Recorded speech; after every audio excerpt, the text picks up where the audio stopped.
Hello kids, how are you? Hope you all are fine.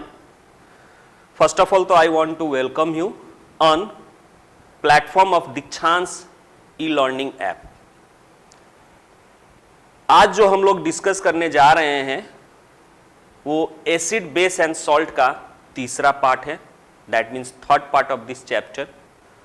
ठीक है, आज हम लोग जो डिस्कस करेंगे इस चैप्टर में, इस पार्ट में, तो वो टॉपिक है general characteristics, that means property of acid. आज हम लोग क्या करेंगे, डिस्कस करेंगे, जिसमें फिजिकल प्रॉपर्टी और केमिकल प्रॉपर्टी दोनों ही डिस्कस करेंगे.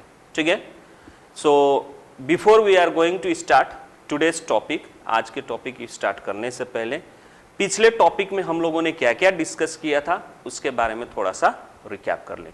तो पिछले पार्ट में जो हम लोगों ने डिस्कस किया था वो अबाउट द इंडिकेटर डिस्कस किया था. यानी इंडिकेटर वो सब्सटेंस है जिसका इस्तेमाल किया जाता है to detect which chemical substance is a acidic and which one is a basic. यानी इंडिकेटर वो सब्सटेंस है जो हमें इंडिकेट करता है the given chemical substances which one is a acidic and which one is a basic. ठीक है, अब उस इंडिकेटर, यानी ये जो इंडिकेटर है दो तरह के होते हैं, क्योंकि इसको इस्तेमाल किया जाता है to know acid and base, इसलिए इसको हम लोग क्या कहते हैं, एसिड बेस इंडिकेटर. आइए, दो तरह के होते हैं, एक एसिड बेस इंडिकेटर सिंपली, ठीक है, एक होता है आपका ऑयल फैक्ट्री इंडिकेटर. यानी एसिड बेस इंडिकेटर जिसमें आपका क्या होता है, कोई इंडिकेटर को उस सब्सटेंस में हम लोग डालते हैं, केमिकल सब्सटेंस में जिसका नेचर जानना है कि एसिडिक है कि बेसिक है, तो उसमें कलर चेंजेस होते हैं. ठीक है, तो अकॉर्डिंग टू कलर हम लोग क्या कर पाते हैं, बता पाते हैं कि कौन एसिडिक है और कौन बेस है. अब दूसरा जो चेंजेस होता है वो है इंडिकेटर का स्मेल. यानी जनरली इंडिकेटर का जो स्मेल होता है after using in acidic medium और बेसिक मीडियम, उसका जो स्मेल होता है वो गायब हो जाता है. ठीक है, इसलिए उसको हम लोग क्या कहते हैं, ऑयल फैक्ट्री इंडिकेटर. इनके बारे में कौन आपका इंडिकेटर जो कलर चेंज करता है वो है, कौन एसिड है, इसके बारे में भी हम लोगों ने उसमें डिस्कस किया था, जिसमें ये पाया गया था कि इंडिकेटर को तीन भाग में हम लोगों ने बांटा था. एक जनरल, एक आपका नेचुरल इंडिकेटर, जो कि नेचर से वो इंडिकेटर क्या होते हैं, ऑब्टेंट होते हैं, दैट मीन्स एनिमल चाहे प्लांट के बॉडी से क्या किया जाता हो, उसको एक्सट्रैक्ट किया जाता हो, उसको हम लोग क्या कर रहे हैं, नेचुरल इंडिकेटर. जैसे एग्जांपल में हम लोगों ने बहुत सारे इंडिकेटर डिस्कस किए, लिथमस, जिसमें रेड लिथमस और ब्लू लिथमस. दूसरा हम लोगों ने डिस्कस किया टर्मरिक, ठीक है, रेड कैबेज. ठीक है, तो बहुत सारे इस तरह के इंडिकेटर हम लोगों ने डिस्कस किया. साथ साथ है जो सिंथेटिक इंडिकेटर होते हैं जो कि लैब में सिंथेसाइज किया जाता है, ठीक है, उसको हम लोग सिंथेटिक इंडिकेटर कहते हैं, जिसमें से मेन टू इंडिकेटर हम लोगों ने डिस्कस किया, फेनोफ्थलीन एंड मिथाइल ऑरेंज. ठीक है, उसके बाद से हम लोगों ने डिस्कस किया आपका और दो ऑयल फैक्ट्री इंडिकेटर्स, जिसमें हम लोगों ने क्या देखा कि एक ऑनियन को लिए और एक वेनिला. ठीक है, ये इंडिकेटर्स हम लोगों ने पिछले क्लास में डिस्कस किए थे. अब ये इंडिकेटर का इस्तेमाल भी हम लोगों ने एक फ्लो चार्ट के थ्रू, यानी टेबल के थ्रू हम लोगों ने एक चार्ट बनाए थे. ठीक है, उसके थ्रू आपको बताए थे कि रेड लिथमस जो इंडिकेटर है, ठीक है, इसको अगर आप क्या करते हैं, इसका कलर जो ओरिजिनल कलर होता है इसका रेड होता है, लेकिन जैसे ही इसको आप क्या करते हैं, एसिड में डालते हैं, इसका कलर चेंज नहीं होता है, लेकिन ब्लू कलर शो करता है जब इसको बेस में डालते हैं. उसी तरह ब्लू लिथमस को आप क्या करते हैं, उसका मेन कलर क्या होता है, ओरिजिनल कलर ब्लू होता है, लेकिन जैसे ही इसको आप एसिड में डालते हैं इसका ब्लू कलर चेंज होकर क्या हो जाता है, रेड. लेकिन बेस में इसका कोई कलर चेंज नहीं होता है, दैट मीन्स एज इट रहता है, एज इट इज रहता है, यानी ब्लू के ब्लू कलर में रहता है. फिर दूसरा हम लोगों ने टर्मरिक के बारे में पढ़े थे. ठीक है, टर्मरिक में हम लोगों ने क्या देखा कि जब वैसे उसका मेन कलर क्या होता है, येलो, हल्दी है. ठीक है, लेकिन जैसे ही उसको एसिड में डाल रहे थे, ठीक है, उसका कलर जैसे कि तैसा रह रहा था, दैट मीन्स येलो का येलो हो रहा था, नो चेंज इन कलर. लेकिन जैसे ही उसको क्या कर रहे थे, बेस में डाल रहे थे उसका कलर क्या हो जा रहा था, रेडिश ब्राउन कलर का हो जा रहा था। ठीक है, उसका कलर चेंज होके क्या हो जा रहा था, रेडिश ब्राउन हो जा रहा था। उसी तरह रेड कैबेज का जूस एक्सट्रैक्ट करें तो वो होता है पर्पल कलर का। जैसे ही उसको क्या करते हैं हम लोग एसिड में डालते हैं वो रेडिश कलर में चेंज हो जाता है, और जैसे ही उसको बेस में डालते हैं उसका कलर क्या हो जाता है, ग्रीनिश येलो कलर का हो जाता है। ठीक है, उसका कलर क्या हो जाता है, ग्रीनिश येलो कलर का हो जाता है। उसके और इसको हम लोग क्या कहे थे, नेचुरल इंडिकेटर्स बोले थे। ठीक है, उसके बाद से जो इंडिकेटर अब हम लोग यूज करेंगे वो क्या है, आपका सिंथेटिक इंडिकेटर है, जिसमें से आपका पहला आता है फेनोप्थलीन। ठीक है, जो कि खुद एक क्या होता है, कलरलेस होता है। जैसे ही उसको एसिड में डालते हैं उसका कलर एज इट इज रहता है, दैट मीन्स कलर उसका चेंज नहीं होता है, कलरलेस का कलरलेस रहता है। ठीक है, लेकिन जैसे ही उसको बेस में डालते हैं इसका कलर क्या हो जाता है, पिंक कलर का हो जाता है। ठीक है, फिर उसके बाद से हम लोगों ने दूसरा इंडिकेटर, सिंथेटिक इंडिकेटर यूज किए, मिथाइल ऑरेंज। ठीक है, जिसका ओरिजिनल कलर क्या होता है, ऑरेंज कलर का होता है। लेकिन जैसे ही उसको हम लोग क्या करते हैं, एसिड में डालते हैं उसका कलर क्या हो जाता है, रेड कलर में चेंज हो जाता है। लेकिन बेस में डालते हैं तो और अच्छा कलर दिखता है, that is yellow, which is my favourite colour. ठीक है, येलो कलर में चेंज हो जाता है। इसीलिए हम लोगों ने उस वीडियो में यह भी डिस्कस किया था कि ज्यादातर एसिड बेस को क्लासिफाई करने के लिए या टेस्ट करने के लिए लैब में मिथाइल ऑरेंज यूज किया जाता है इंस्टेड ऑफ फेनोप्थलीन। इसलिए क्योंकि जो गिवन सैंपल है एसिड चाहे बेस वो कलरलेस होता है। अगर उसमें जिसने आपको दिया है उसने 3 टेस्ट ट्यूब दे दे और तीनों टेस्ट ट्यूब में आपको कलरलेस सैंपल दे दे, जिसमें से एक एसिड हो, बेस हो और वाटर हो। ठीक है, अब तीनों में अगर आप फेनोप्थलीन यूज कीजिएगा तो जिसमें आपका पिंक कलर आएगा वो तो बेस क्लियर हो जाएगा, लेकिन बाकी 2 में आप कंफ्यूज हो जाएंगे कि कौन एसिड है और कौन बेस है, क्योंकि वाटर में भी फेनोप्थलीन का कलर क्या होता है, कलरलेस रहता है, और एसिड में भी उसका कलर क्या रहता है, कलरलेस रहता है।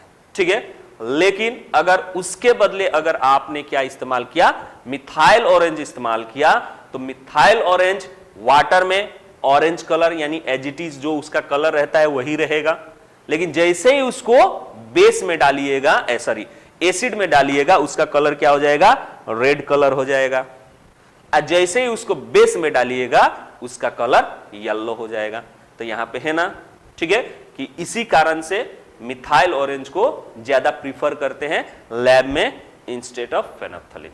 ठीक है, उसके बाद हम लोगों ने डिस्कस किया जो ये 2 लास्ट जो सैंपल था उसको डिस्कस किया था, जो कि इंडिकेटर है, इसको हम लोग ऑयल फैक्ट्री इंडिकेटर कहते हैं, जो कि एक ऑनियन आता है, प्याज, और दूसरा वेनिला।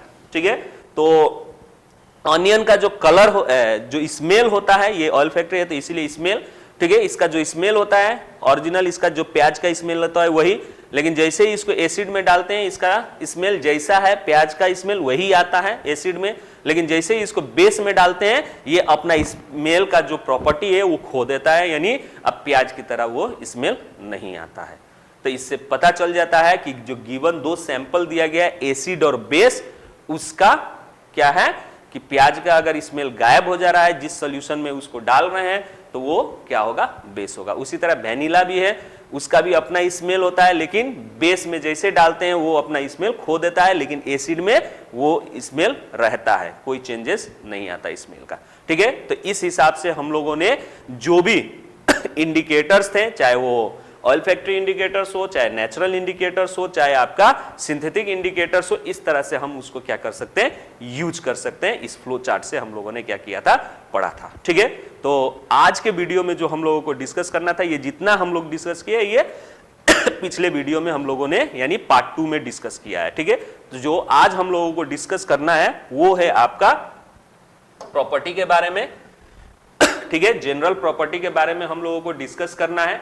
कैरेक्टरिस्टिक्स, तो जैसे कि आप सभी को मालूम है प्रॉपर्टी, कोई भी चीज का 2 प्रॉपर्टी होता है, एक केमिकल प्रॉपर्टी और एक फिजिकल प्रॉपर्टी। ठीक है, तो यहां पे हम लोग केमिकल प्रॉपर्टी और फिजिकल प्रॉपर्टी दोनों ही 1 बाय 1 क्या करेंगे, डिस्कस करेंगे। ठीक है, तो जैसे आप जानते ही हैं एसिड ऑलरेडी हम लोग डिस्कस कर भी चुके हैं कि एसिड जो होता है, ठीक है, उसका टेस्ट, स्वाद जो होता है सबको मालूम है खट्टा होता है।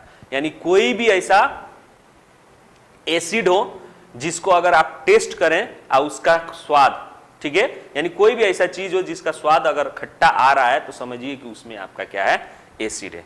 बहुत सारे ऐसे फल हैं पकने के पहले क्या होते हैं, खट्टा होते हैं, ठीक है, यानी उसमें एसिड पाया जाता है, जो कि पिछले वीडियो में भी हमने आप लोगों को बोला है, ठीक है, कि अगर आम तोड़ रहे हैं और उसका रस, ठीक है, तोड़ते समय जो उसमें से स्टॉक में जो पाया जाता है उसको हम लोग चोप भी कहते हैं, ठीक है, वो जैसे ही आपकी स्किन पे गिरता है, ठीक है, आपकी स्किन को बर्न कर देता है, क्योंकि वो हाईली कोरोसिव इन नेचर होता है ड्यू टू द कंसंट्रेटेड, ठीक है, ज्यादा कंसंट्रेटेड फॉर्म में रहता है, इसलिए वो कोरोसिव इन नेचर रहता है, जिसके कारण वो स्किन को बर्न कर देता है, ठीक है।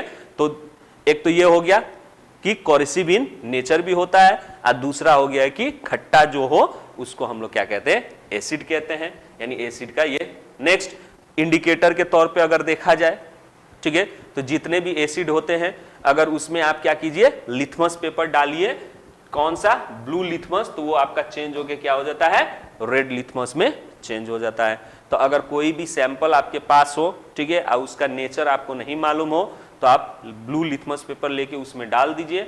अगर उसका कलर, लिथमस पेपर चाहे लिथमस सॉल्यूशन का कलर अगर आपका चेंज हो जाता है ब्लू से रेड, तो समझिए कि वो गिवन चीज जो है केमिकल सब्सटेंस वो क्या है, आपका एसिडिक इन नेचर है, ठीक है।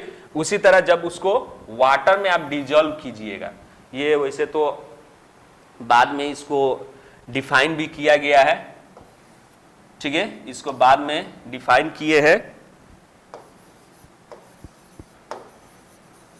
आर्हीनियस, ठीक है, स्टीवन आर्हीनियस ने 1800, ठीक है, 84 में इसको एसिड का डेफिनेशन भी दिए थे कि एसिड वो सब्सटेंसेस है जिसको पानी में डालते हैं, ठीक है, तो वो क्या करता है, H+ आयन रिलीज करता है, डिसोसिएट पानी में होता है, H+ आयन रिलीज करता है। तो जितने भी ऐसे सब्सटेंसेस हो जिसको हम क्या करें, पानी में डालें और उससे H+ आयन क्या हो, रिलीज हो, डिसोसिएट हो, ठीक है, यानी वो सब्सटेंस डिसोसिएट हो जाए H+ में, तो उस तरह के जितने भी सब्सटेंसेस हैं उस सभी को हम लोग क्या कहते हैं, एसिड कहते हैं। उसी तरह बेस का भी डेफिनेशन उन्होंने दिया था कि जितने भी बेस हो उसको अगर आप क्या करते हैं, यानी कि जितने भी सब्सटेंसेस हो उसको अगर आप पानी में डालते हैं और वो डिसोसिएट होके OH- रिलीज करें, ठीक है, तो वो सभी क्या होते हैं, बेस कहलाते हैं। तो ये एरहेनेस ने, ठीक है, दिया था डेफिनेशन 1884 में। तो वही चीज यहाँ पे कहा जा रहा है कि डिजॉल्व इन वाटर, अगर किसी भी एसिड को वाटर में हम डिजॉल्व करते हैं तो वो H+ आयन क्या करता है, रिलीज करता है, ठीक है। इसीलिए वाटर जो है, एसिड जो है इन वाटर में गुड कंडक्टर ऑफ इलेक्ट्रिसिटी भी है, ठीक है, यानी एसिड का ये क्या है, कैरेक्टरिस्टिक भी है कि अगर उसको वाटर में डाल दिया जाए तो वो गुड कंडक्टर ऑफ इलेक्ट्रिसिटी, यानी they can conduct the electricity. अब जैसे कि आप सभी को मालूम है, ठीक है, आप लोग जानते ही हैं कि इलेक्ट्रिसिटी जो है लिक्विड कब करता है, कंडक्ट करता है, जब उस लिक्विड में आयंस प्रेजेंट होते हैं, ठीक है। आयंस अगर प्रेजेंट है, प्रेजेंट होते हैं तभी आपका क्या होता है, इलेक्ट्रिसिटी कंडक्ट करता है। तो यहाँ पे एसिड को पानी में हम डाल रहे हैं तो ये सॉल्यूशन भी आपका इलेक्ट्रिसिटी कंडक्ट करता है। दैट मीन्स ये साबित होता है कि एसिड जो है H+ आयन में क्या हो रहा है, ब्रेक हो रहा है, ठीक है, डिसोसिएट हो रहा है और H+ आयन वहां पे प्रोड्यूस हो रहा है। तो ड्यू टू दिस आयन आपका इलेक्ट्रिसिटी क्या हो रहा है, कंडक्ट हो रहा है, ठीक है। अब यहाँ पे पानी का मतलब हो गया कि पानी गुड कंडक्टर ऑफ इलेक्ट्रिसिटी होता है, लेकिन हम लोग यहाँ पे पानी जो इस्तेमाल करेंगे वो कौन सा इस्तेमाल करेंगे, टैप वाटर नहीं, प्योर वाटर यानी डिस्टिल्ड वाटर, जो कि एक क्या है, बैड कंडक्टर ऑफ इलेक्ट्रिसिटी है। इसमें अगर आप क्या कीजिएगा, एसिड को डालिएगा तो एसिड जो है डिसोसिएट हो जाएगा। जैसे कोई भी एसिड एग्जांपल ले लीजिए, ठीक है, मान लीजिए आपने एसिड का एग्जांपल HCl लिया, जब इसको आप क्या कीजिए, डिस्टिल्ड वाटर क्योंकि water good conductor of electricity है। कौन सा? टैप वाटर, रेन वाटर, बाकी जितने भी वाटर है सब गुड कंडक्टर ऑफ इलेक्ट्रिसिटी होते हैं। क्यों?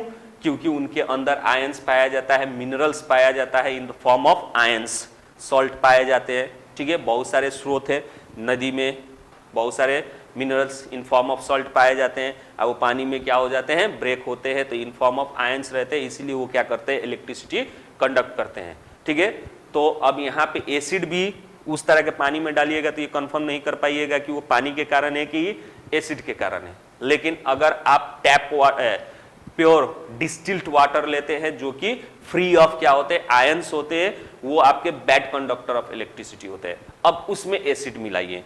ठीक है, जब उसमें एसिड मिलाइएगा तो वो एसिड क्या हो जाता है? आपका डिसोसिएट होता है in this way, H+ Cl-, dissociate होता है। इवन वाटर मॉलिक्यूल्स जो होते हैं, ठीक है, उसके साथ इस तरह से डिसोसिएट होता है, तो ये आपका क्या हो गया? H+ आयन प्रोड्यूस किया। इसी H+ आयन के कारण ही क्या होता है? आपका एसिड जो है उस सॉल्यूशन में, ठीक है, H+ आयन प्रोड्यूस होने के कारण थ्रू द एसिड आपका क्या होता है? गुड कंडक्टर ऑफ इलेक्ट्रिसिटी होता है। एक और बात आप यहाँ पे याद करिए, ये जो प्रोटॉन है यानी H+ आयन है, ये H+ आयन कंटिन्यू इसी H+ आयन फॉर्म में नहीं रहता है, ये फर्दर क्या हो जाता है? वाटर मॉलिक्यूल्स के साथ कंबाइन होके, ठीक है, हाइड्रोनियम आयन फॉर्म करता है, H3O+, हाइड्रोनियम आयन। ठीक है, इसको क्या कहते हैं? हाइड्रोनियम आयन, नियम आयन। ठीक है, ये हाइड्रोनियम आयन फॉर्म करता है, इसके बारे में हम लोग बाद में भी डिस्कस करेंगे। तो ड्यू टू दिस क्या है? एसिड जो है आपके गुड कंडक्टर ऑफ इलेक्ट्रिसिटी भी कहलाता है। तो ये भी आपका क्या है? कैरेक्टरिस्टिक्स है। ठीक है, नेक्स्ट कैरेक्टरिस्टिक्स, तो ये सब जितने कैरेक्टरिस्टिक्स पढ़े, खट्टा टेस्ट, ठीक है, ब्लू लिथमस को रेड में कलर में चेंज कर दें, डिसोसिएट इनटू आपका क्या हो? H+ आयन, या कोरेसिव इन नेचर, या फिर आपका क्या हो? Good conductor of electricity in the water form, ठीक है, in the mixer with water. ठीक है, तो ये सब आपके क्या है? Physical property of the acids. ठीक है, तो बहुत सारे इस तरह के एसिड्स के एग्जाम्पल्स भी आपको मिलेंगे। ठीक है, तो एसिड को जो है एक्चुअल में दो भाग में बांटा गया है, एसिड को दो भाग में बांटा गया है। एक एसिड को हम लोग क्या कहते हैं? वैसे देखा जाए तो एसिड को दो भाग में बांटा गया है, एसिड को दो भाग में बांटा गया है। एक को हम लोग कहते हैं ऑर्गेनिक एसिड, ऑर्गेनिक एसिड, और दूसरे को हम लोग कहते हैं इनऑर्गेनिक एसिड। ठीक है, इसको हम लोग सिंपली मिनरल एसिड भी कहते हैं। ठीक है, तो एसिड को दो भाग में बांटा गया है, organic acid and inorganic acid. ये ऑर्गेनिक एसिड जितने भी हैं ये नेचर से ऑब्टेन्ड होते हैं, दैट मीन्स प्लांट और एनिमल से, प्लांट एंड एनिमल से मिलते हैं। ठीक है, और ये इनऑर्गेनिक एसिड जितने भी हैं ये लैब में क्या किया जाता है? सिंथेसाइज किया जाता है बाय द केमिकल रिएक्शन। जैसे एग्जांपल में आप लोग पढ़े होंगे, ठीक है, HCl, H2SO4, ठीक है, उसी तरह आपका नाइट्रिक एसिड, HNO3, बहुत सारे हैं। ठीक है, कार्बोनिक एसिड, फॉस्फोरिक एसिड, ये सब प्रिपेयर किया जाता है। और प्लांट और एनिमल से पाए जाने वाले जितने भी एसिड्स हैं, ठीक है, जैसे एग्जांपल में फॉर्मिक एसिड, ठीक है, ये फॉर्मिक एसिड जो है हमारे बी, ठीक है, मधुमक्खी या फिर एंड के स्टिंग में पाया जाता है, जिसके बाइट के कारण आप लोगों को क्या होता है? सूजन हो जाता है, जलन होता है। ठीक है, जो कि क्लास 7 में भी आप लोग पढ़े हैं। ठीक है, उसी हिसाब से बहुत सारे ऐसे फ्रूट्स हैं, ठीक है, जिसमें ये एसिड पाए जाते हैं। ठीक है, जैसे कि आपके फ्रूट में लेमन में क्या पाया जाता है? यानी नींबू में क्या पाया जाता है? Citric acid. ठीक है, उसी तरह से आपका टोमेटो में क्या पाया जाता है? Oxalic acid. एप्पल में मैलिक एसिड। उसी तरह मिल्क में क्या पाया जाता है? Lactic acid. ये सब जो है आपके क्या है? इनऑर्गेनिक एसिड हैं जो कि प्लांट और एनिमल्स बॉडी से निकाले जाते हैं। ठीक है, तो ये एग्जाम्पल हो गए आपके एसिड के। ठीक है, तो उसी तरह यहाँ पे आपका एग्जाम्पल दिया गया है एसिड का H2SO4। ठीक है, तो H2SO4 जो कि पहले भी आप लोगों को बोले हैं हम, इसको कहा जाता है किंग ऑफ केमिकल। ठीक है, किंग ऑफ केमिकल, इसका मतलब क्या हुआ? किंग ऑफ केमिकल का मतलब क्या हुआ? यानी केमिकल्स का राजा। इसलिए कहा जाता है क्योंकि इसका इस्तेमाल करके बहुत सारे ऐसे दूसरे केमिकल्स क्या कर सकते हैं, आप बना सकते हैं। तो इसका ज्यादा यूजेस है उसी हिसाब से। ठीक है, इसका मांग ज्यादा है लेबोरेटरीज में, चाहे कोई भी फैक्ट्रीज में, ठीक है, इंडस्ट्रीज में इसका सबसे ज्यादा क्या होता है, इस्तेमाल होता है to manufacture the other chemicals, इसीलिए इसको किंग ऑफ केमिकल्स कहा जाता है। ठीक है, एसिटिक एसिड, नाइट्रिक एसिड, तो these are the example of आपके क्या हो गए, एसिड हो गए। तो ये जितने भी आप यहाँ पे हम लोग प्रॉपर्टी डिस्कस किए, ठीक है, ये प्रॉपर्टी आपके कितने क्या थे, तो फिजिकल प्रॉपर्टी थे। ठीक है, अब एसिड को हमने ऑलरेडी बोल दिया कि दो टाइप्स में बांटा गया है। ठीक है, एक नेचुरल एसिड और एक आपका मिनरल एसिड। तो नेचुरल एसिड में ऑर्गेनिक एसिड को हम लोग क्या कहते हैं, नेचुरल एसिड। तो यहाँ पे methanoic acid, acetic acid, oxalic acid. ठीक है, ये आपका फॉर्मूला हो गया एसिड का। ठीक है, उसी तरह से आपका कुछ नेचुरल एसिड के बारे में यहाँ पे दिया गया है और उसका सोर्सेस भी हमने आपको सप्लाई किए हैं। ठीक है, in the form of chart table. ठीक है, आप इसको देख सकते हैं, यहाँ पे जितने भी नेम्स है ये सभी एसिड से नेम है और ये कहाँ कहाँ से पाए जाते हैं उसके क्या है, सोर्सेस है। ठीक है, तो यहाँ पे देख सकते हैं एसिटिक एसिड। ठीक है, एसिटिक एसिड कहाँ से पाया जाता है, विनीगर, जो कि ऑलरेडी पहले भी बोल चुके हैं कि विनीगर का हम लोग इस्तेमाल करते हैं। ठीक है, खाने में इस्तेमाल करते हैं टू एनहेंस दी टेस्ट। ठीक है, फ्लेवर बढ़ाने के लिए इसका इस्तेमाल होता है विनीगर का। ठीक है, उसी तरह एस्कॉर्बिक एसिड, ठीक है, ये कहाँ पाया जाता है, तो ज्यादातर गुआवा और अमला, ठीक है, अमरूद और अमला, ठीक है, इसमें क्या पाए जाते हैं, ये स्कॉर्बिक एसिड पाए जाते हैं। उसी तरह से साइट्रिक एसिड, ऑलरेडी हम बोल चुके हैं कि साइट्रिक एसिड जो पाए जाते हैं वो खट्टे, ठीक है, खट्टे चीज जितने भी हैं उसमें पाए जाते हैं। ठीक है, जैसे लेमन, ऑरेंज एंड अदर जितने भी साइट्रस फ्रूट है, खट्टे फल है, उसमें पाए जाते हैं। ठीक है, लैक्टिक एसिड, ये आपके जो दही है, ठीक है, उसमें भी पाया जाता है क्योंकि दही भी खट्टा होता है, दूध भी जो फट जाता है, ठीक है, जो खट्टा हो जाता है उसमें भी पाया जाता है। ठीक है, लैक्टिक एसिड, इवन हम लोगों के ह्यूमन बॉडी में भी लैक्टिक एसिड प्रोड्यूस हो जाता है। ठीक है, जैसे आप लोग क्लास 7 में पढ़े होंगे कि यदि अगर हम लोग क्या करें, एक दिन में बहुत ज्यादा फिजिकल एक्सरसाइज कर ले, बाकी दिन नहीं करते हैं, ठीक है, रेगुलर आप एक्सरसाइज नहीं करते हैं, लेकिन किसी दिन ज्यादा एक्सरसाइज कर ले, फिजिकल एक्सरसाइज कर ले, या किसी दिन आप क्या कर ले हैं, एक दिन बाकी दिन गेम नहीं खेलते हैं, उस दिन फुटबॉल खेल लीजिए। ठीक है, आपका थाई जो होगा दौड़ने के कारण क्या हो जाएगा, जाम हो जाएगा। ठीक है, क्रैम्प हो जाते हैं। ठीक है, या फिर आप क्रिकेट खेल लीजिए, ठीक है, बॉलिंग कीजिए। ठीक है, तो एक दिन ज्यादा बॉलिंग कर लेंगे, उस दिन ज्यादा बॉलिंग कर लेंगे तो क्या हो जाएगा, यहाँ पे आपका पेन होने लगता है। ठीक है, कारण कि जो भी आप फिजिकल एक्सरसाइज है, जब फिजिकली वो खेलते हैं या जो भी फिजिकल एक्सरसाइज करते हैं, उस वक्त हमारे बॉडी को क्या चाहिए, ज्यादा मात्रा में एनर्जी की जरूरत पड़ती है। ठीक है, क्योंकि जब हम लोग फिजिकली कोई वर्क करते हैं तो उस वक्त हम लोगों को क्या चाहिए, एनर्जी ज्यादा चाहिए, एनर्जी ज्यादा चाहिए।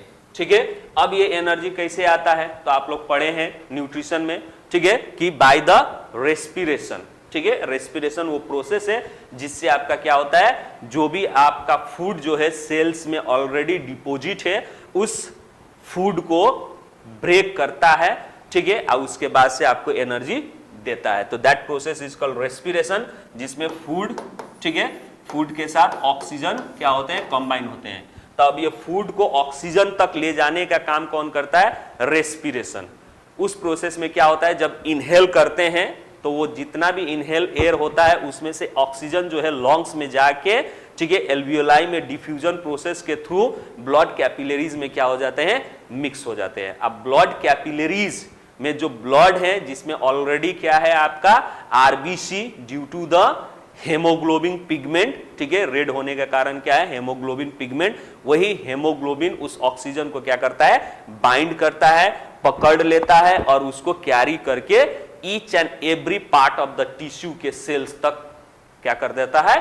पहुंचा देता है। जहां पे ऑलरेडी आपका डाइजेशन प्रोसेस में स्मॉल इंटेस्टाइन में जो एब्जॉर्प्शन हुआ सिंपल फूड है, स्टोर है, ठीक है। अब उसके साथ ऑक्सीजन का क्या होता है? रिएक्शन होता है, ठीक है, यहां पे ब्रेकडाउन होता है फूड, ठीक है। और ये 6 कार्बन वाला जो है, ठीक है, 6 कार्बन C6H12O6, ठीक है, ये 6 कार्बन वाला जो ग्लूकोज है ये आपका ब्रेकडाउन होता है और एनर्जी फॉर्म करता है, ठीक है। 3 कार्बन मॉलिक्यूल्स में, जिसको पायरुविक एसिड के कहते हैं, ठीक है, पायरुविक एसिड में ब्रेकडाउन होता है और उसके बाद से ये क्या होता है? फिर कार्बन डाइऑक्साइड और ऑक्सीजन, यानी पायरुविक एसिड जो है आपका, अब इसको और डिटेल्स में आप बायोलॉजी में लाइफ प्रोसेसेस में पढ़िएगा, ठीक है, कि जो सेल होता है, सेल के रेस्पिरेशन जो होता है 2 जगह पे होता है, एक साइटोप्लाज्म में और एक माइटोकॉन्ड्रिया में, ठीक है। तो साइटोप्लाज्म में जो होता है वो C6H12O6 जो 6 कार्बन मॉलिक्यूल्स है वो 3 कार्बन मॉलिक्यूल्स में in the absence of oxygen यहां साइटोप्लाज्म में क्या हो जाता है? आपका ब्रेकडाउन हो जाता है, यानी पायरुविक एसिड, जिसको इंटरमीडिएट स्टेट भी कहते हैं। अब वो फिर इंटरमीडिएट स्टेट आपके माइटोकॉन्ड्रिया में in the presence of oxygen क्या होता है? ब्रेकडाउन होके एनर्जी फॉर्म करता है, ठीक है। तो वहां पे कंप्लीट ब्रेकडाउन होता है और एनर्जी मिलता है, ठीक है। तो यहां पे जो एनर्जी हमको चाहिए फिजिकल एक्सरसाइज के समय में, वो एनर्जी तुरंत वहां पे जल्दी जल्दी एक्सरसाइज कर रहे हैं, यानी जल्दी जल्दी वो फिजिकल वर्क कर रहे हैं, तो वहां पे ज्यादा अमाउंट ऑफ एनर्जी चाहिए। इसीलिए हम क्या करते हैं? वो एनर्जी निकालने के लिए, लेने के लिए हम लोग इनहेलेशन जल्दी जल्दी करते हैं। अब जितना जल्दी जल्दी इनहेलेशन करेंगे, ठीक है, उतना जल्दी जल्दी ऑक्सीजन ब्लड के थ्रू वहां साइट पे जाएगा और उसको क्या होगा? एनर्जी रिलीज होगा। लेकिन इसी दौरान क्या होता है? एक्सरसाइज आपका क्या होता है? ज्यादा होने के कारण, वर्क ज्यादा होने के कारण, फिजिकल वर्क ज्यादा होने के कारण वो सफिशिएंट अमाउंट ऑफ एनर्जी आपको वहां पे, सॉरी, ऑक्सीजन वहां पे नहीं जा पाता है, जिसके कारण इनकम्प्लीट ब्रेकडाउन होता है। वो फूड जो है इनकम्प्लीट ब्रेक, यानी लैक्टिक एसिड प्रोड्यूस करता है, टोटल एनर्जी में डेवलप ना होके वहां पे लैक्टिक एसिड फॉर्म होता है, ठीक है। वही लैक्टिक एसिड जो है कम एनर्जी फॉर्म होता है और लैक्टिक एसिड, वही लैक्टिक एसिड जाके हमारे उस मसल्स के सेल्स में क्या हो जाते हैं? स्टोर हो जाते हैं, जिसके कारण हम लोगों को अब क्या होने लगता है? पेन होने लगता है, एक तरह का मसल्स क्रैम्प हो जाता है। अब वो क्रैम्प कब ठीक होता है? तो आप लोगों ने देखा होगा, महसूस किया होगा, ठीक है, जब आप उसके ऊपर क्या करते हैं? मालिश करते हैं या फिर गर्म पानी से नहाते हैं और गर्म चीज करके उसको मालिश करते हैं, तो एक्चुअल में क्या होता है कि जब मालिश करते हैं तो उस टारगेट पे ड्यूरिंग मालिश करते समय ब्लड का सर्कुलेशन क्या होता है? ज्यादा होता है। होल बॉडी के तुलना में उस पोजीशन पे जहां पे मालिश होता है वहां पे ब्लड सर्कुलेशन ज्यादा होता है, ब्लड का फ्लो ज्यादा होता है। तो ब्लड ऑलरेडी आपका क्या करता है? ऑक्सीजन कैरी करता है, तो वहां पे ऑक्सीजन जाता है और जो इनकम्प्लीट फूड ब्रेकडाउन हुआ है उसको क्या करता है? टोटल कंप्लीट कर देता है। अगेन लैक्टिक एसिड को टोटली वो क्या करता है? ब्रेक करके एनर्जी में क्या कर देता है? डेवलप कर देता है, ठीक है, एनर्जी में चेंज कर देता है। तो इस तरह से क्रैम्प भी आपका क्या हो जाता है? खत्म हो जाता है, ठीक है। तो ये लैक्टिक एसिड जो है ह्यूमन बॉडी में भी प्रोड्यूस होता है, ठीक है। नाउ उसके बाद से मिथानोइक एसिड, मिथानोइक एसिड, ठीक है, ये आपके फॉर्मिक एसिड को कहा जाता है, ठीक है। मिथानोइक एसिड आपका IUPAC नेम के थ्रू हो गया, ठीक है। अब फॉर्मिक एसिड आपका क्या हो गया? कॉमन नेम हो गया, ठीक है। तो ये एसिड जो है हमारे एंट चाहे बी के स्टिंग में, कुछ कुछ ऐसे प्लांट है जिनके कांटों में भी ये एसिड पाए जाते हैं, ठीक है। नेटल स्टिंग, ठीक है, एंट स्टिंग में भी पाए जाते हैं, उसी तरह ऑक्जेलिक एसिड ऑलरेडी हम बोल चुके हैं, टोमेटो में पाया जाता है, ठीक है, स्पेनिश में भी पाया जाता है। उसके बाद से टॉर्टरिक एसिड, ठीक है, टॉर्टरिक एसिड आपका कहां पाया जाता है? टेमराइंड यानी इमली, ठीक है, टेमराइंड यानी इमली में भी पाया जाता है, ठीक है। तो these are the examples of, ये जितने भी हैं ये एग्जांपल ऑफ किस तरह के एसिड है? नेचुरल एसिड है, ठीक है, जो कि नेचर से पाए जाते हैं, that means from the plant और एनिमल से पाए जाते हैं ये, ठीक है। और ये उनके क्या हो गए? सोर्स हो गए, ठीक है, ये उनके क्या हो गए? सोर्स हो गए, ठीक है। तो now let's move next topic, mineral acid. अभी जो डिस्कस किया हम लोग वो क्या था आपका? Natural acid. अब है आपका मिनरल एसिड। तो मिनरल एसिड ऑलरेडी हमने आप लोगों को बता दिया है कि मिनरल एसिड को हम लोग इनऑर्गेनिक एसिड भी कहते हैं और इवन उसको सिंथेटिक एसिड भी कह सकते हैं, ठीक है, जो कि लैब में, लेबोरेटरी में क्या किया जाता है? प्रिपेयर किया जाता है, ठीक है। तो mineral acid that are prepared from minerals are known as mineral acid. Example में जितने भी इनऑर्गेनिक एसिड है, चाहे मैनमेड एसिड है, चाहे सिंथेटिक एसिड है, ये सब आपके क्या आते हैं? मिनरल एसिड में आते हैं, ठीक है। एग्जाम्पल में HCl, H2SO4, ठीक है, सल्फ्यूरिक एसिड को कहा जाता है, नाइट्रिक एसिड HNO3, ठीक है। उसके बाद से carbonic acid H2CO3, phosphoric acid, ठीक है, H3PO4, these are the mineral acid. इसको लैब में क्या किया जाता है? प्रिपेयर किया जाता है, ठीक है। नाउ नेक्स्ट, अब हम लोगों को डिस्कस करना है केमिकल प्रॉपर्टी, ठीक है। हम लोगों को अब क्या डिस्कस करना है? Chemical property. अब एक और चीज, मिनरल एसिड, इसको शुरू करने से पहले एक और चीज आपको हम बता दें, मिनरल एसिड जो है ह्यूमन बॉडी में भी प्रोड्यूस होता है, पाया जाता है। आप लोग पढ़े होंगे बायो में, स्टमक में आपका क्या पाया जाता है? HCl पाया जाता है। अब उसका pH, वैसे हम लोग pH डिस्कस करेंगे, ठीक है, लगभग आपका क्या होता है? 2 से 3 pH होता है, यानी स्ट्रॉन्ग एसिड ये भी कहा जाता है, ठीक है, कि अगर उस स्टमक से जो HCl निकला है, अगर उसमें आप क्या कर दीजिए, इस ब्लेड, नॉर्मल जो रेजर ब्लेड होता है, ठीक है, उसको अगर डाल दीजिए तो इवन उसको ब्लेड को भी वो क्या कर सकता है? डिजॉल्व कर सकता है, इतना स्ट्रॉन्ग होता है, ठीक है, जो कि हमारे पेट में पाया जाता है। एक्चुअल में उसका काम क्या है? पेट में पाए जाने का काम क्या है? तो जो भी फॉरेनर जितने भी बैक्टीरियाज हैं, ठीक है, वो अगर आपके फूड के साथ पेट के अंदर चले जाए तो उसको वो क्या करता है? किल करने के लिए एक्चुअल में वो होते हैं, ठीक है।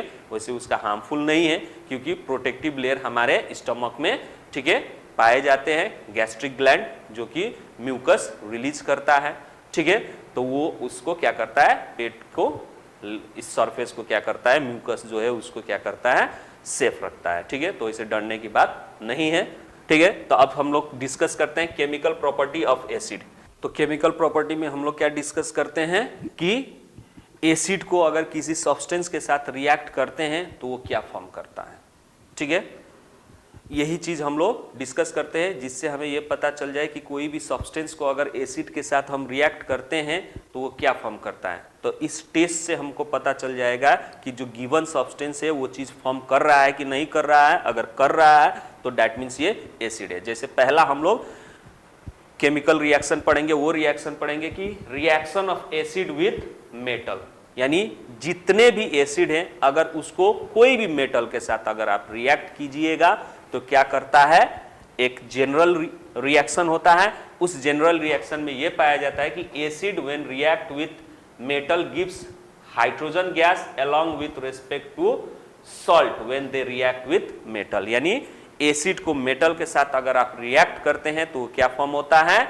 मेटल सॉल्ट, उस मेटल का सॉल्ट और साथ साथ हाइड्रोजन गैस रिलीज करता है, जिसका जनरल इक्वेशन होता है जब मेटल को आप क्या करते हैं? एसिड के साथ ट्रीट करते हैं तो आपका फॉर्म होता है मेटल जो यूज किए उससे रिलेटेड सॉल्ट, ठीक है, और plus hydrogen gas, hydrogen gas. ठीक है, ये चीज फॉर्म होता है।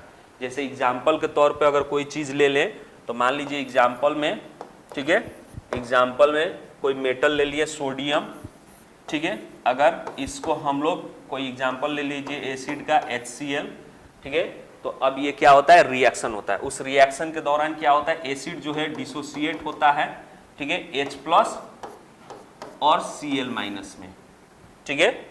अब यहाँ पे आपका जो सोडियम है, ये सोडियम जो है मोर रिएक्टिव होने के कारण इस H+ को क्या कर देता है, रिमूव कर देता है और अपने खुद यहाँ पे जाके रिएक्ट हो जाता है, तो NaCl, ठीक है। और प्लस इस तरह के बहुत सारे H+ मिलके क्या बनाता है आपका हाइड्रोजन गैस। हाइड्रोजन एटम क्या करते हैं, अपने में शेयर करके हाइड्रोजन मॉलिक्यूल्स, इलेक्ट्रॉन शेयर करके हाइड्रोजन मॉलिक्यूल्स बनाते हैं, जो कि कोवैलेंट मॉलिक्यूल्स है, ठीक है। हाइड्रोजन आपका कोवैलेंट है क्योंकि ये क्या करता है, शेयरिंग करके ये फॉर्म करता है। तो अब यहाँ पे आपको साफ दिख रहा है कि कोई भी मेटल जो है एसिड के साथ रिएक्ट होता है तो उसी मेटल से रिलेटेड सॉल्ट फॉर्म होता है। तो यहाँ पे सोडियम हमने इस्तेमाल किया था, एसिड आपका HCl था, तो उसी से रिलेटेड सॉल्ट फॉर्म हुआ जिसको हम लोग क्या कहते हैं, सोडियम क्लोराइड कहते हैं, ठीक है। और हाइड्रोजन गैस ये आपका क्या है, कैरेक्टरिस्टिक गैस है। यानी अगर किसी भी रिएक्शन में मेटल का रिएक्शन हो रहा है किसी भी चीज के साथ, ठीक है, मतलब कोई भी चीज के साथ अगर मेटल का आप रिएक्ट कर रहे हैं या फिर एसिड को मेटल के साथ रिएक्ट कर रहे हैं, उसमें से जो गैस प्रोड्यूस हो रहा है, अगर वो गैस टेस्ट करने पे पता चले कि हाइड्रोजन है, तो आप ये कह सकते हैं कि अगर मेटल को किसी सब्सटेंस के साथ अगर रिएक्ट कर रहे हैं, ठीक है, और उसमें जो गैस प्रोड्यूस हो रहा है वो गैस अगर हाइड्रोजन गैस है, तो समझिए कि जो सब्सटेंस आपने रिएक्ट किया वो एसिड है। या फिर ये भी कह सकते हैं कि एसिड को अगर किसी सब्सटेंस के साथ आप रिएक्ट कर रहे हैं और उसमें से गैस रिलीज हो रहा है, अगर उस गैस को टेस्ट करने के बाद अगर आपको पता चले कि वो हाइड्रोजन गैस से कंफर्म हो जा रहे हैं, तो समझिए कि वो क्या है, मेटल के साथ रिएक्ट हुआ है, ठीक है। तो इस तरह से हम लोग क्या कर सकते हैं, ये एक तरह का क्या है, कैरेक्टरिस्टिक्स है, ठीक है। हाइड्रोजन गैस जो प्रोड्यूस हो रहा है एसिड के साथ रिएक्ट करने पे मेटल, तो ये एक तरह का इंडिकेशन है, कैरेक्टरिस्टिक इंडिकेशन है कि वो हाइड्रोजन गैस है, यानी एसिड और मेटल रिएक्ट होने पे ही हाइड्रोजन गैस फॉर्म होता है, ठीक है। अब उसके बाद से एक और चीज इसमें आप लोगों को जानना है, ठीक है। जैसे कि बहुत सारे बच्चे बोल रहे थे, ठीक है, केमिकल रिएक्शन एंड इक्वेशन में कि सर ये चीज इसके साथ रिएक्ट होता है तो क्यों यही फॉर्म होता है, ठीक है। तो यहाँ पे आपका अब ये कंसेप्ट क्लियर होगा, ठीक है। अब जैसे एग्जांपल में हम आपको दे, मान लीजिए कि मैग्नीशियम को, ठीक है, H2SO4 से ट्रीट करेंगे तो क्या फॉर्म होगा। अब शुरू में आप लोग चैप्टर 1 में पढ़ रहे थे, बहुत सारे केमिकल रिएक्शन 8 में 9 में पढ़े, ठीक है, आप लोग रट रहे थे, आप लोग क्या कर रहे थे, उसको याद करने के लिए रट रहे थे। तो यहाँ पे अब इस चीज को रटने की जरूरत नहीं पड़ेगी कि मैग्नीशियम जो है सल्फ्यूरिक एसिड के साथ रिएक्ट होगा तो क्या फॉर्म होगा, ठीक है। तो अभी आप लोगों ने जो यहाँ पे पढ़ा, इस चैप्टर में जो रिएक्शन आप लोगों ने डिस्कस किया, वो रिएक्शन क्या था कि मेटल को एसिड के साथ रिएक्ट करते हैं। ये जनरल इक्वेशन हमेशा याद रखना है, ठीक है। मेटल को एसिड के साथ रिएक्ट करते हैं तो आपका क्या बनता है, मेटल सॉल्ट। क्या फॉर्म होता है, metal salt plus hydrogen gas. क्या फॉर्म होता है, हाइड्रोजन गैस। ये चीज याद रखना है। अब यहाँ इक्वेशन में देखिए, यहाँ पे आपका मैग्नीशियम क्या है, मेटल है, ठीक है। अब H2SO4 क्या है, एसिड है, ठीक है।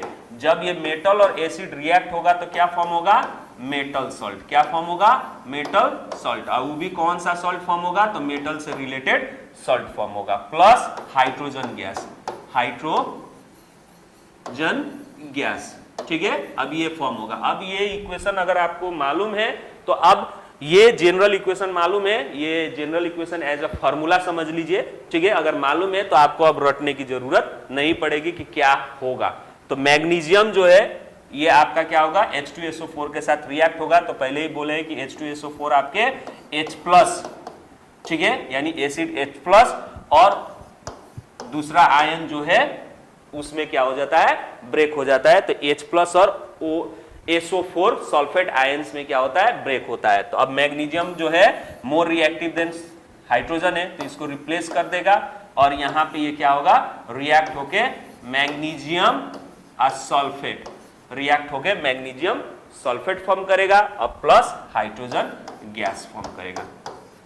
बैलेंस फॉर्म में भी लिख सकते हैं, ठीक है। तो आप लोग बैलेंस करना तो आता ही है, ठीक है, तो इसको बैलेंस फॉर्म में भी लिख सकते हैं। इसी तरह बहुत सारे ऐसे रिएक्शन है, ठीक है, उसको आप लोग क्या कर सकते हैं, ठीक है। जैसे कैल्शियम को, ठीक है, HCl के साथ ट्रीट कीजिए तो क्या फॉर्म होगा, कैल्शियम और क्लोरीन ये कंबाइन होंगे तो CaCl2। अब कैल्शियम ये फॉर्मूला है, ठीक है, बैलेंसी कैल्शियम का 2 होता है, अब क्लोरीन का बैलेंसी 1 होता है, तो क्रिस क्रॉस 9th में पढ़े थे, ठीक है। तो इसीलिए ये आपका क्या हो जाएगा, CaCl2 प्लस हाइड्रोजन, ठीक है। तो अब आपको क्या करना नहीं पड़ेगा, रटना नहीं पड़ेगा कि हाँ ये और ये रिएक्ट करने पे ये फॉर्म होगा, ठीक है। बस एक जनरल फॉर्मूला याद रखिए, यानी ये जनरल इक्वेशन याद रखिए, इसी से आपका क्या हो जाएगा, आगे का काम हो जाएगा, ठीक है। तो आज के वीडियो में बस इतना ही, to be continue in next video. तब तक के लिए bye bye, thank you, have a nice day.